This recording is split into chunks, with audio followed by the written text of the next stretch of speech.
અમદાવાદમાં ભારે વરસાદથી ખેડૂતો પર સંકટ છે. અનેક ગામના ખેતરો હજુ પણ પાણીમાં ગરકાવ છે. વામી, લોરવાડા, ભદોદરા અને લીડાઓમાં પણ ભારે વરસાદથી નુકસાન. મગફળી, બાજરી, જુવાર અને મરચાના પાક બરબાદ થયા છે. પાણીના નિકાલના અભાવે ખેડૂતોની મુશ્કેલી વધી છે. ખેતરોમાં ધોવાણથી આગામી સિઝનની ખેતી પર પણ ખતરો છે. લાખો રૂપિયાનું રોકાણ પાણીમાં જતા ખેડૂતો ચિંતિત છે. સરકાર પાસે તાત્કાલિક સર્વે અને પૂરતા વળતરની માંગ કરી રહ્યા છે.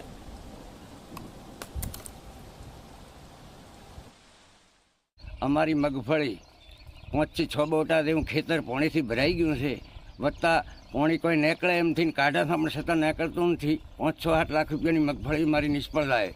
શિયાળે પાણી ભરાના હિસાબથી પાક પણ મળવાનો નથી. આખું વર્ષ મારું ફેલ ગયું છે. એનું સાહેબ કંઈક તાત્કાલિક કરો. બધી મગફળી બળી ગઈ છે અને હાલ 1 રૂપિયાની આશા ખેતરમાં કોઈ રહી નથી. અત્યારે ચોમાસે તો નહીં, પણ શિયાળુ સિઝનમાં પણ અમારે કોઈ 1 રૂપિયાની આશા નથી. અને અમારે તો જીવવું મુશ્કેલ છે જ, પણ અમારો માલ, ઢોર, જીવાડવા ખેતર પૂરે પાણીના ભરેલા પડ્યા છે. ક્યાંથી લઈને એને ઘાસ નાખવી એ પણ સમસ્યા છે એક મોટી. અમારા ખેતરની અંદર સામાન્ય વરસાદના કારણે અહીંયા આગળ બાજરીનો જે અમે વાવેતર કરેલો હતો એની અંદર પાણી ભરાઈ ગયું છે સાહેબ. અને છેલ્લા 1 અઠવાડિયાને ઉપર થઈ ગયું છે. વરસાદ તો બંધ થઈ ગયો પણ હજી સુધી પાણી ઓસરવાનું નામ જ નહીં લેતો. અને એના કારણે જો આ તમે દેખો સાહેબ, એકલે બાજરી આખી બળીને નષ્ટ થઈ ગઈ છે. કોઈ વધ્યું જ નહીં અમારે આગળ.